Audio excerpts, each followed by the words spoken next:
2025 में यानी कि 2025 के बोर्ड परीक्षा में आप सभी को हिस्ट्री में यानी कि इतिहास में कौन सा ऑब्जेक्टिव क्वेश्चन पूछेगा, आज के इस वीडियो में आप सभी को पता लग जाएगा। हाँ प्यारे बच्चों, यह बात बिल्कुल सही बात है और आपने बिल्कुल सही सुना और ये बातें 100% रियल बातें हैं। आप सभी को 2025 बोर्ड परीक्षा में क्या पूछेगा यानी कि हिस्ट्री में आप सभी को कौन सा ऑब्जेक्टिव क्वेश्चन पूछेगा, आज के इस वीडियो में पता लग जाएगा। प्यारे बच्चों, अगर आप सभी 2025 बोर्ड परीक्षा में हिस्ट्री में ज्यादा अंक लाना चाहते हैं तो आप सभी इस क्लास को अच्छे से कर लीजिएगा। मेरा मतलब यह था कि आप सभी इस वीडियो को पूरा एंड तक जरूर देख लीजिएगा, क्योंकि आप सभी को इस वीडियो में यह पता चलेगा कि हम सभी को ऑब्जेक्टिव में कौन सा क्वेश्चन पूछेगा। प्यारे बच्चों, आज का क्लास बहुत ही इंटरेस्टेड क्लास होगा, यानी कि बहुत ही अनोखा क्लास होगा। इसीलिए प्यारे बच्चों, आप सभी एकदम मन लगा के पढ़ाई करिएगा यार, मन लगा के पढ़ाई करिएगा, क्योंकि आप सभी के लिए बहुत मेहनत से क्वेश्चन तैयार करता हूं, उसके बाद आप सभी को प्रमोट करता हूं। ठीक है, आई नो कि आप सभी मेरी बातें यहां तक समझ गए होंगे। प्यारे बच्चों, अगर आप सभी 12th क्लास की तैयारी बेहतरीन तरीके से करना चाहते हैं तो आप सभी चैनल को सब्सक्राइब कर लीजिएगा, क्योंकि मैं आप सभी को इसी चैनल के माध्यम से 12th क्लास की तैयारी बेहतरीन तरीके से करवाता हूं। ठीक है, तो प्यारे बच्चों, हम सभी क्लास को शुरू करते हैं।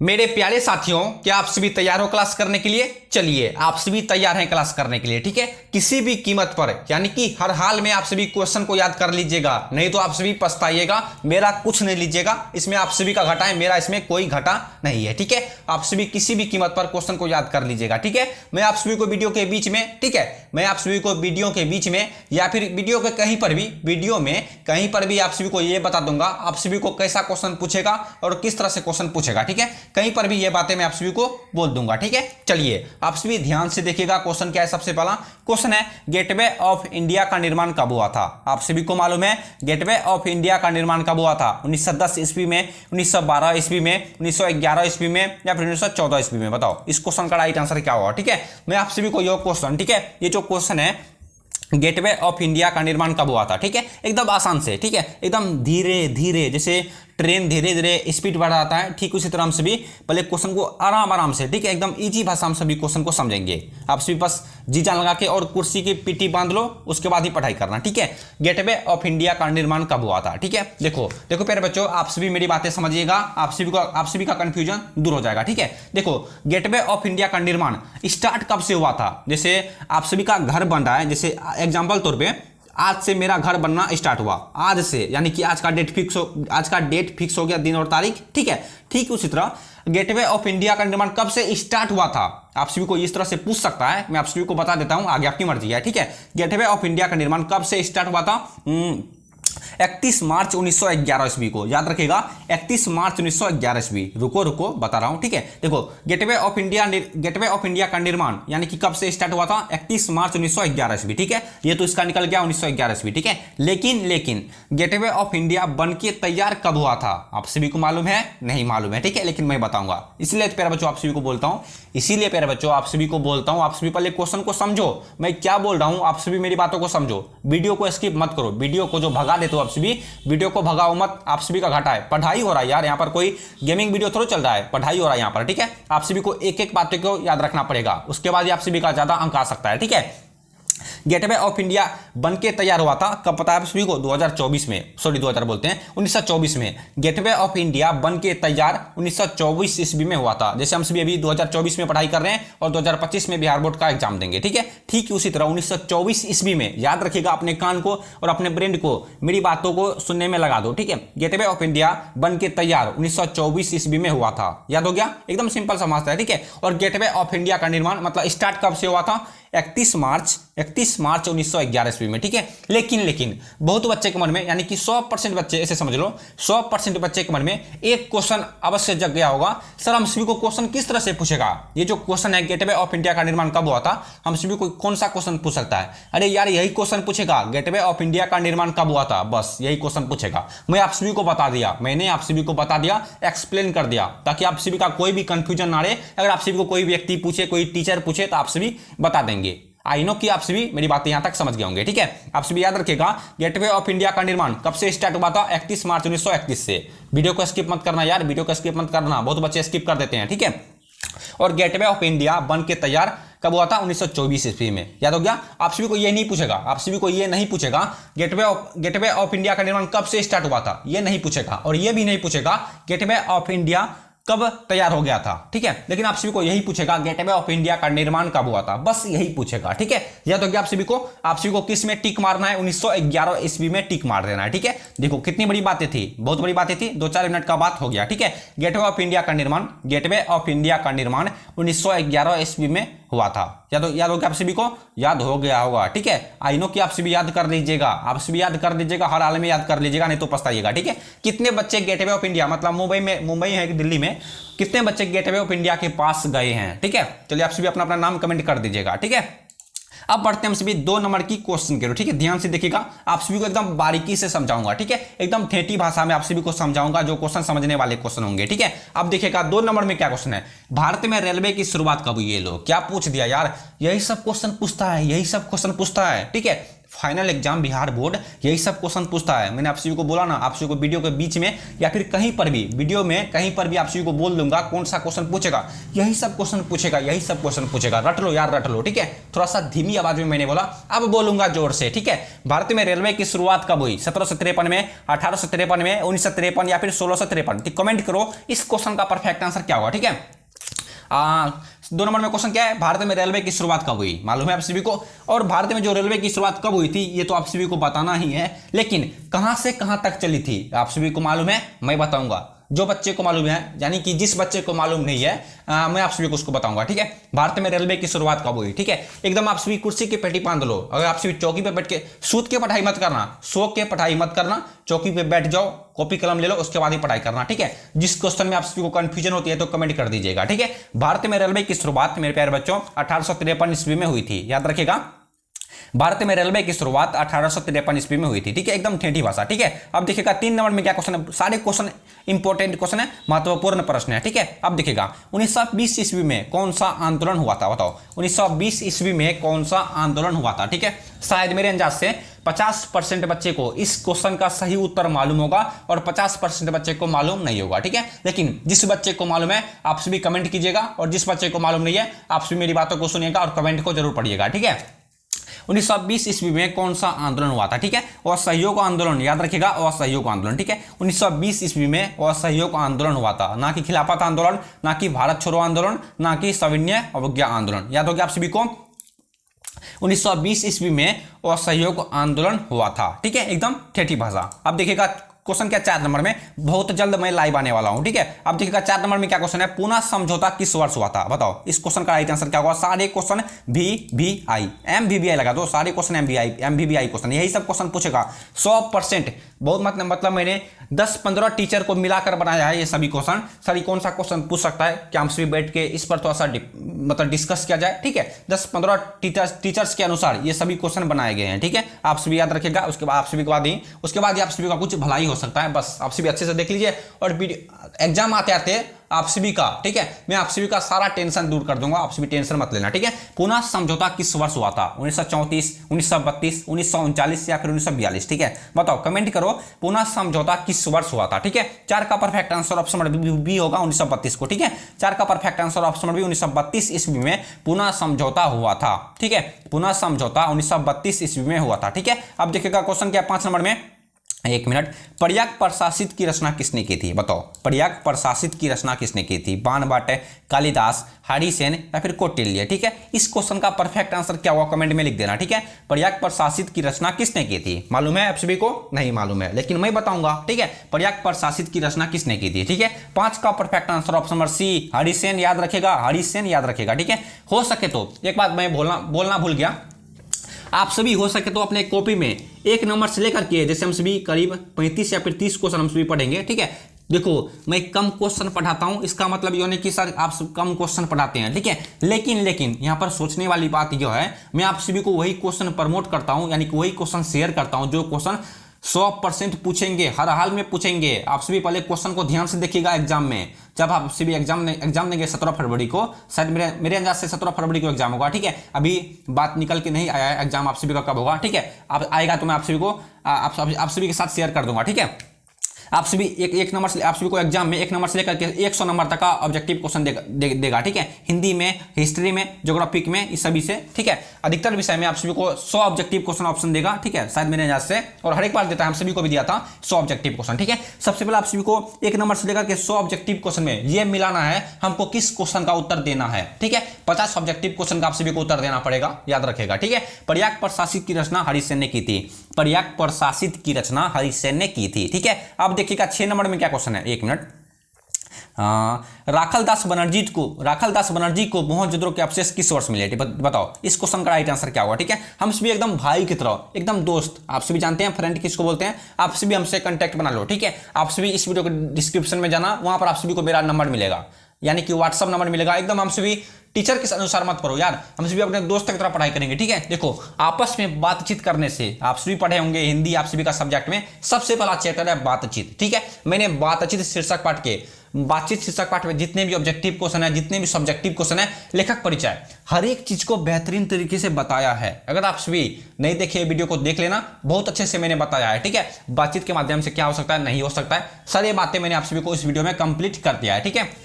मैं वीडियो का लिंक नीचे डिस्क्रिप्शन में दे दूंगा, ठीक है। वीडियो के प्लेलिस्ट का ही लिंक दे दूंगा, आप सभी जाकर के देख लेना, एकदम खुशी खुशी, ठीक है। चलिए, राखलदास बनर्जी को मोहनजोदड़ो के अवशेष किस वर्ष मिले, 1920 में, 1921 में, 1922 में या फिर 1927 में, ठीक है। बिल्कुल perfect answer option number C, 1922 ईस्वी में राखलदास बनर्जी को मोहनजोदड़ो के अवशेष मिले थे, ठीक है। चलिए, गजब, ठीक है। राखलदास बनर्जी को मोहनजोदड़ो के अवशेष 1922 ईस्वी में मिले थे, ठीक है। हम सभी जिस टाइम लाइव पढ़ेंगे, उसे तो मेरे अंदाज से आप सभी जो बच्चे 2025 में एग्जाम देंगे उसके लिए मैं लाइव नहीं आ पाऊंगा, ठीक है, क्योंकि मेरे पास सेटअप का कमी है, ठीक है। थोड़ा सा समय लगेगा, लेकिन उसके प्यारे बच्चों आपसे बोलता हूं, आपसे वीडियो को लाइक करो, चैनल को सब्सक्राइब करो, ठीक है। आप सभी जल्दी से जल्दी सपोर्ट करो, अपने दोस्तों को टैग करो, अपने दोस्तों के पास शेयर करो। जो बच्चे 2026 में एग्जाम देंगे, 2027 में एग्जाम देंगे, उसको आप सभी वीडियो शेयर करो, उसको बोलो इस पर बेहतरीन तरीके से पढ़ाई होता है, ठीक है। चलिए, और आगे आपकी मर्जी है। काला कानून किसे कहा गया, बताओ। काला कानून किसे कहा गया, Rowlatt act, Ilbert bill, Wood dispatch या फिर इनमें से कोई भी नहीं, बताओ। इस क्वेश्चन का राइट आंसर क्या होगा। काला कानून किसे कहा गया, सबको मालूम है, रॉलेट एक्ट को, ठीक है, क्योंकि मैं आप सभी को इससे पिछले वीडियो में भी बताया था, काला कानून किसे कहा गया है, रॉलेट एक्ट को कहा गया है, ठीक है। याद होगा आप सभी को, काला कानून रॉलेट एक्ट को कहा गया है, याद रखिएगा। यही सब क्वेश्चन पूछेगा, 100% पूछेगा, आप सभी क्वेश्चन को ध्यान से देखिएगा एग्जाम में, ठीक है। काला कानून को रॉलेट एक्ट कहा गया है, ठीक है। अब देखिएगा क्वेश्चन के 8 नंबर में, अकबरनामा की रचना किसने की थी, बताओ। अकबरनामा की रचना किसने की थी, अमीर खुसरो, अलबरूनी, इब्न बतूता या फिर अबुल फजल, ठीक है। कमेंट करो इस क्वेश्चन का परफेक्ट आंसर क्या होगा, यानी कि सही उत्तर क्या होगा। अकबरनामा की रचना किसने की थी, ठीक है। 8 का perfect answer option number C होगा, ऑप्शन नंबर डी होगा मेरे प्यारे बच्चों, अबुल फजल, ठीक है। आप सभी याद रखिएगा यार, अकबरनामा की रचना अबुल फजल ने की थी, ठीक है। अगर एक बात आप सभी और जान लीजिए, अगर आप सभी को कोई भी क्वेश्चन में, जैसे 1 नंबर का क्वेश्चन था, इंडिया गेट का निर्माण कब हुआ था, ठीक है। अगर आप सभी को किसी भी क्वेश्चन में कहीं पर भी दिक्कत होती है तो कमेंट कर दीजिएगा। जो बच्चे का ज्यादा दिक्कत होगा वो बच्चे इंस्टाग्राम पे पूछ सकते हैं, ठीक है। मैं इंस्टाग्राम का लिंक डिस्क्रिप्शन बॉक्स में डाल दूंगा, ठीक है। अगर छोटा सा आप सभी का कंफ्यूजन है तो आप सभी कमेंट कर देना, आप सभी का कमेंट में ये रिप्लाई मिल जाएगा, ठीक है। अकबरनामा की रचना किसने की थी, अबुल फजल ने की थी, एकदम सिंपल सा, एकदम हम आप सभी को एकदम भाई और बहन की तरह मानते हैं, याद रखिएगा। आप सभी को दूसरी तरह से नहीं मानते, एकदम भाई बहन की तरह आप सभी को मानते हैं, ठीक है। देखो, मैं आप सभी का बुराई तो नहीं सोचूंगा, आप सभी का भलाई सोचूंगा, ठीक है। अब देखिएगा क्वेश्चन के नंबर में, अशोक किस वंश का शासक था, बताओ। अशोक किस वंश का शासक था, मौर्य वंश, नंद वंश, गुप्त वंश या फिर इनमें से कोई भी नहीं, ठीक है। सबको मालूम है मौर्य वंश का, ठीक है। अशोक मौर्य वंश का शासक था, याद हो गया मेरे प्यारे बच्चों। अशोक किस वंश का शासक था, अशोक मौर्य वंश का शासक था, ठीक है। अब देखिएगा क्वेश्चन के 10 नंबर में, ठीक है। सिंधु घाटी के निवासियों को किस धातु का ज्ञान नहीं था, कमेंट कीजिएगा। सिंधु घाटी के, ठीक है, पहले क्वेश्चन का आप सभी ध्यान से देखिए। सिंधु घाटी के निवासियों को किस धातु का ज्ञान नहीं था, सोना, तांबा, चांदी, लोहा, ठीक है। आप सभी याद रखेगा मेरे प्यारे बच्चों, मेरे प्यारे साथियों, आप सभी याद रखेगा, सिंधु घाटी में जो व्यक्ति निवास करते थे, पहले के जमाने की बात है, ठीक है। सिंधु घाटी में जो व्यक्ति निवास करते थे उसको सोना का ज्ञान था, सोना का ज्ञान था, हीरा मोती का ज्ञान था, हीरा मोती ऑप्शन में नहीं है, ठीक है। सोना का ज्ञान था, तांबा का भी ज्ञान था, चांदी का भी ज्ञान था, लेकिन लोहा का ज्ञान नहीं था, सिंपल सी बात है, ठीक है। लोहा का ज्ञान नहीं था, ठीक है। आजकल के बिहार में स्पेशल तौर पे, ठीक है, चाइना ताइना छोड़ दो, बिहार में एक मतलब 2 साल के बच्चे को मालूम है ये लोहा है, मेरे से नहीं उठेगा, ये लोहा है, आयरन है, मेरे से नहीं उठेगा, ठीक है। सिंधु घाटी के निवासियों को किस धातु का ज्ञान नहीं था, लोहा का ज्ञान नहीं था, ठीक है। याद हो गया। अब देखिएगा क्वेश्चन क्या है 11 नंबर में, पुराणों की संख्या कितनी है, ये लो यार, पुराणों की संख्या कितनी है, कमेंट कर दो एकदम प्यारे हाथों से, दाहिना हाथों से, पुराणों की संख्या कितनी है। सिंपल सा क्वेश्चन है, पुरानों की संख्या कितनी है? 16 नहीं, 18 नहीं, 20 नहीं, तो फिर क्या 18 होगा। ठीक है, पुरानों की संख्या 18, सिंपल सा क्वेश्चन है। 11 का सही उत्तर ऑप्शन नंबर बी 18। ठीक है, पुरानों की संख्या 18। ठीक है, अब देखिएगा क्वेश्चन क्या 12 नंबर में। ठीक है, मैं लिख के दे सकता हूं, अगर आप सभी वीडियो को पूरा अच्छे से देख लेते हो, ठीक है, वीडियो को पूरा अच्छे से देख लेते हो तो आप सभी को वीडियो में ही क्वेश्चन याद हो जाएगा। ठीक है, वीडियो का पीडीएफ पाने के लिए आप सभी को जरूरी नहीं पड़ेगा। ठीक है, वीडियो का पीडीएफ पाने के लिए आप सभी को जरूरी नहीं पड़ेगा और क्वेश्चन को नोट करना भी जरूरी नहीं पड़ेगा। ठीक है, बस आप सभी ध्यान से देखो। अगर कहीं पर भी मैंने आप सभी को बताया ना, अगर आप सभी को कहीं पर भी दिक्कत है तो कमेंट कर दो, उसका रिप्लाई अवश्य मिलेगा यार। ठीक है, पानीपत का प्रथम युद्ध किस वर्ष हुआ था? ठीक है, देखो ये भी क्वेश्चन इंपॉर्टेंट क्वेश्चन है। पानीपत का बहुत बार ये सब क्वेश्चन पूछे जाते हैं। ठीक है, 2010 में, 2015 में, 2014 में, क्या बोलते हैं उसको, 2023 में और 22 में, ये हर एक बार ये सभी क्वेश्चन पूछते हैं, हर एक बार पूछते हैं और 100% गारंटी है आप सभी को ये क्वेश्चन पूछेगा। किसी भी कीमत पर याद कर लो, किसी भी कीमत पर याद कर लो। ठीक है, इंटर बिहार बोर्ड वाले।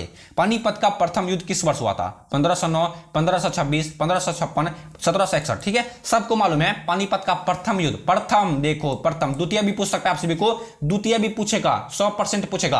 प्रथम या फिर द्वितीय दोनों में से कोई पूछेगा, आप सभी को दोनों याद करना पड़ेगा। ठीक है, पानीपत का प्रथम युद्ध 1526 ईस्वी में हुआ था। ठीक है, या तो आप सभी को पानीपत का प्रथम युद्ध 1526 ईस्वी में हुआ था। ठीक है, अब दूसरा देखते हैं, मेरे अंदाज से दूसरा 1556 ईस्वी में मेरे अंदाज से था। ठीक है, अब देखते हैं हम सभी आगे। ठीक है, अब देखिएगा क्वेश्चन क्या 13 नंबर में, बंगाल विभाजन की घोषणा किस वर्ष हुई? बताओ, बंगाल विभाजन की घोषणा किस वर्ष हुई? 1905, 1906, 1911, 1914। ठीक है, बंगाल विभाजन की घोषणा 1905 ईस्वी में हुई थी, याद रखिएगा। ठीक है, बंगाल विभाजन की घोषणा 1905 ईस्वी में हुई थी, याद होगा, याद हो आप सभी को? नहीं, एकदम ठेठी भाषा, ठेठी में बोलो आप सभी को, रे याद बेलो। ठीक है, बंगाल विभाजन की घोषणा किस वर्ष हुई? ठीक है, लाइव क्लास में बहुत मजा आएगा। ठीक है, लाइव क्लास जो बच्चे 2026 में एग्जाम देंगे, जो बच्चे 2026 में एग्जाम देंगे, जो बच्चे वीडियो देख रहे हैं, ठीक है, वो बच्चे याद रखेगा, हम सभी 2025 आते आते हम सभी लाइव स्टार्ट कर देंगे। ठीक है, बंगाल विभाजन की घोषणा किस वर्ष हुई? ठीक है, बताओ। 13 का परफेक्ट आंसर ऑप्शन ए होगा 1905 में, याद हो गया। बंगाल विभाजन की घोषणा 1305 नहीं यार, 1905 में। आप सभी से मजाक करते करते मेरे को ये पता नहीं रहता मैं क्या बोल रहा हूँ। ठीक है, बंगाल विभाजन की घोषणा 1905 ईस्वी में हुई थी, याद रखेगा। ठीक है, अब देखिएगा क्वेश्चन के 14 नंबर में, पुर्तगालियों ने गोवा पर कब अधिकार किया? बताओ, बहुत ही खास क्वेश्चन है। पुर्तगालियों ने, ठीक है, पुर्तगालियों ने गोवा पर कब अधिकार किया? 1509, 1510, 1524, 1522। ठीक है, बताओ, कमेंट करो, पुर्तगालियों ने गोवा पर कब अधिकार किया? सबको मालूम है 1510 को। ठीक है, याद हो गया आप सभी को, पुर्तगालियों ने गोवा पर 1510 ईस्वी को अधिकार किया था, यानी कि हमला किया था। हमला जैसे चीन और पाकिस्तान में, अमेरिका में आजकल लड़ाई होते रहता है। ठीक है, ठीक उसी तरह पुर्तगालियों ने गोवा पर, आप सभी सुने होंगे, 1510 ईस्वी को अधिकार किया था, यानी कि हक जमाया था अपना। ठीक है, अब देखिएगा नेक्स्ट क्या क्वेश्चन है। क्वेश्चन है, तलवंडी किसका जन्मस्थान था? बताओ, तलवंडी किसका जन्मस्थान था? गुरु नानक का, कबीर का, रविदास का या फिर अकबर का? ठीक है, तलवंडी 100% ये सभी क्वेश्चन पूछेंगे, 100%। मैं कसम खा के बोलता हूं ये सब क्वेश्चन अवश्य पूछेंगे। ठीक है, तलवंडी किसका जन्मस्थान था? गुरु नानक का। सबको याद है गुरु नानक का? होगा कि नहीं? हाँ होगा। ठीक है, तलवंडी गुरु नानक का जन्मस्थान था, याद रखिएगा। ठीक है, अब देखिएगा 16 नंबर में क्या क्वेश्चन है। 16 नंबर में द्वितीय, ये देखो ये क्वेश्चन पूछा, द्वितीय विश्व युद्ध कब आरंभ हुआ? बताओ, द्वितीय विश्व युद्ध कब आरंभ हुआ? ठीक है, पानीपत का नहीं, पानीपत का नहीं है, दूसरा क्वेश्चन है ये। ठीक है, द्वितीय विश्व युद्ध कब आरंभ हुआ? ठीक है, 1 सितंबर 1935, 2 सितंबर 1939, 1 सितंबर 1939 या फिर 4 सितंबर 1939। ठीक है, देखो ये क्वेश्चन में मेरे को शक हो रहा है, ये क्वेश्चन में, ये जो क्वेश्चन है, इस क्वेश्चन में मेरे को शक हो रहा है, इस क्वेश्चन का राइट आंसर क्या हो सकता है? ठीक है, कमेंट करो। देखो इन तीनों ऑप्शन में इस क्वेश्चन का आंसर छिपा हुआ है। द्वितीय विश्व युद्ध कब होगा? 16 का सही उत्तर ऑप्शन नंबर सी 1 सितंबर 1939 को, याद रखेगा। 1 सितंबर 1939 को द्वितीय विश्व युद्ध आरंभ हुआ था। ठीक है, लेकिन पानीपत का नहीं है, पानीपत का द्वितीय विश्व नहीं है, ये भारत का है। ठीक है, भारत का द्वितीय विश्व युद्ध 1 सितंबर 1939 ईस्वी को आरंभ हुआ था। ठीक है, आप देखिएगा नेक्स्ट क्या क्वेश्चन है। एक मिनट रुकिएगा, मैं थोड़ा सा पानी पी लेता हूं। ठीक है, 1 मिनट वेट कीजिए, 2 सेकंड लगेगा। ठीक है, 2 सेकंड, 1 मिनट। चलिए अब देखिएगा क्वेश्चन क्या है। चोरी चोरा कांड, हाँ चलिए, चोरी चोरा कांड किस वर्ष हुआ? 1919, 1920, 1921 या फिर 1922? ठीक है, कमेंट करो, चोरी चोरा कांड किस वर्ष हुआ था? ठीक है, मालूम है आप सभी को चोरी चोरा कांड किस वर्ष हुआ था? बहुत ही खास क्वेश्चन है। 17 का परफेक्ट आंसर क्या होगा आप सभी कमेंट कर दीजिएगा। ठीक है, चोरी चोरा कांड 1922 ईस्वी को हुआ था। ठीक है, option number D right answer 1922 ईस्वी में। ठीक है, चोरी चोरा कांड 1922 ईस्वी में हुआ था। ठीक है, अब देखिएगा क्वेश्चन क्या है 18 नंबर में। एक नंबर, आश्रम व्यवस्था में कितने प्रकार के आश्रमों का उल्लेख है? बहुत ही इंपॉर्टेंट क्वेश्चन है। आश्रम व्यवस्था में कितने प्रकार के आश्रमों का उल्लेख है? 2, 4, 6, 8 क्या होगा बताओ? आश्रम व्यवस्था में कितने प्रकार के आश्रमों का उल्लेख है? सबका सही उत्तर है ऑप्शन नंबर बी 4। ठीक है, आश्रम व्यवस्था में 4 प्रकार के आश्रमों का उल्लेख है। ठीक है, याद हो गया आप सभी को। और जितने बच्चे को याद नहीं होता है, जितने बच्चे को याद नहीं होता है वो बच्चे एक बार दोबारा फिर से वीडियो को अप्लाई करके देख लीजिएगा। अगर आप सभी को फिर भी याद नहीं होता है तो समझ लो आप सभी इस पृथ्वी पर सबसे बड़ा बोझ हो। जैसे लार का बोझ होता है, धान का बोझा होता है, ठीक उसी तरह आप सभी इस पृथ्वी पर सबसे बड़ा बोझ हो, जैसे कुंभकर्ण होता है, बेवकूफ नेता। ठीक है, आश्रम व्यवस्था में कितने प्रकार के आश्रमों का उल्लेख है? 4। ठीक है, अब बताओ इस तरह से समझाने के बावजूद भी जो बच्चे को क्वेश्चन याद नहीं होता है उसके लिए मैं क्या कर सकता हूं? ठीक है, जान दे तो नहीं दे सकता। ठीक है, आश्रम व्यवस्था में कितने प्रकार के आश्रमों का उल्लेख है? 4। सिंपल सा क्वेश्चन है, ठीक, बस पढ़ते जाओ, याद होते जाएगा। ठीक है, आप देखिएगा उन्हें ये देखो, ये क्वेश्चन पूछा पानीपत का द्वितीय युद्ध कब हुआ था? ये देखो ये क्वेश्चन पूछ लिया कि नहीं? कोई क्वेश्चन पूछ लिया। ठीक है, पानीपत का प्रथम युद्ध किस वर्ष हुआ था? पानीपत का प्रथम युद्ध 1526 ईस्वी में हुआ था। ठीक है, लेकिन यहां पर क्वेश्चन पूछा पानीपत का द्वितीय विश्व युद्ध, मैंने आप सभी को पहले भी बताया था 1556 ईस्वी में हुआ था। ठीक है, याद रखेगा मेरे यार, याद रखेगा 1556 ईस्वी में पानीपत का द्वितीय विश्व युद्ध हुआ था। ठीक है, याद हो गया, एकदम सिंपल सा क्वेश्चन है। ठीक है, अब देखिएगा क्वेश्चन क्या 20 नंबर में, बुद्ध का बचपन का नाम क्या था? ठीक है, बुद्ध भगवान का बचपन का नाम क्या था? सिद्धार्थ, कनिष्क, अभिमन्यु या फिर राहुल? ठीक है, राहुल तो नहीं हो सकता, ये तो डिजिटल जमाना का नाम हो गया। बुद्ध का बचपन का नाम सिद्धार्थ था। याद रखेगा, बुद्ध भगवान के बचपन का नाम सिद्धार्थ था। ठीक है, इसको बुद्ध नाम करके उल्लंघन मत करो। ठीक है, इसको बुद्ध भगवान बोलो हम सभी अपने भाषा में। एग्जाम में खैर पूछ दे बुद्ध का बचपन का नाम क्या था, हम सभी को याद रखना है बुद्ध भगवान के बचपन का नाम सिद्धार्थ था। ठीक है, सिद्धार्थ बहुत ही अच्छा नाम है। बुद्ध भगवान के बचपन का नाम सिद्धार्थ, यानी कि जब बुद्ध भगवान बच्चे थे, मतलब 2 साल के होंगे, तो उसको सिद्धार्थ करके पुकारा जाता था। ठीक है, अब देखिएगा क्वेश्चन क्या है 21 नंबर में। देखो सारे क्वेश्चन इंपॉर्टेंट क्वेश्चन है, यहां तक आप सभी जितने भी क्वेश्चन को कवर किए हो, और मैं लिख के दे सकता हूं। ठीक है, मैं लिख के दे सकता हूं आप सभी को 2025 के बिहार बोर्ड एग्जाम यही सब क्वेश्चन पूछेगा। मतलब 10-15 टीचर, मैंने आप सभी को बताया ना, 15-20 टीचर मिलके ये सभी क्वेश्चन को प्रमोट किए हैं, ये सभी क्वेश्चन को बनाए हैं। ठीक है, आप सभी को यही सब क्वेश्चन पूछेगा। ठीक है, और इसी तरह से पूछेगा, बस सिंपल सा रहेगा। ठीक है, आप सभी को 1 नंबर से लेकर के 100 ऑब्जेक्टिव क्वेश्चन दे देगा, बस आप सभी को टिक मारना है 50 ऑब्जेक्टिव क्वेश्चन, मात्र 50 ऑब्जेक्टिव क्वेश्चन। ठीक है, और मैं दावे के साथ कह सकता हूं जो बच्चे इस चैनल पर पढ़ाई करते हैं, जो भी बच्चे इस चैनल पर पढ़ाई करते हैं, वो बच्चे 50 नहीं 100 में 100 टिक मार के आ सकते हैं। ये मेरा गारंटी है, 100% गारंटी है। ठीक है, क्योंकि मैं आपसे वही क्वेश्चन प्रमोट करता हूं हर एक सब्जेक्ट से।